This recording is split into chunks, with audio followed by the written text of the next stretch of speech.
మన దేశంలో ప్రతిభకు ఎటువంటి పరిమితులు ఉండవు అన్నది అక్షరాలా సత్యం. సఫారు సనత్ కుమార్ జీవితం. సఫారు సనత్ కుమార్ తన కృషితో గూగుల్ స్టూడెంట్ ఛాంపియన్ 2024గా నిలిచాడు. అనంతపురం జిల్లా నుండి వచ్చిన సఫారు సనత్ కుమార్ గ్రోత్ హార్మోన్ డెఫిషియన్సీలో పుట్టాడు.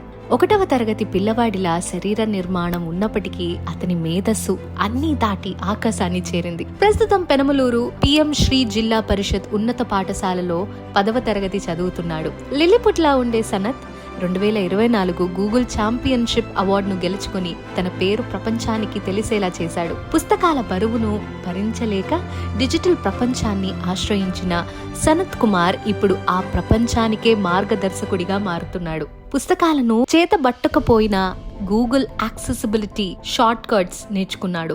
సవాళ్లను సృజనాత్మకంగా ఎదుర్కొని తన ప్రత్యేకతలను ఒక శక్తిగా మార్చుకున్నాడు. ఈ శారీరక పరిమితి అతనికి ఆపసోపాలు కలిగించలేకపోయింది. నేను లిమిటెడ్ ఎడిషన్ అని తన మాటల్లో వ్యక్తమైన విశ్వాసం అతనికి విజయపదంగా మారింది. సనత్ డిజిటల్ అభ్యసన ప్రపంచంలో ఒక చరిత్ర రాశాడు. అనంతపురంలో మొదలైన మన లిమిటెడ్ ఎడిషన్ సనత్ కుమార్ కథను మనం రాబోయే పాడ్కాస్ట్ లో మరింత తెలుసుకుందాం. ఈలోపు సమగ్ర శిక్ష యూట్యూబ్ ఛానల్ను అలాగే స్పాటిఫైను సబ్స్క్రైబ్ చేయడం మర్చిపోకండి.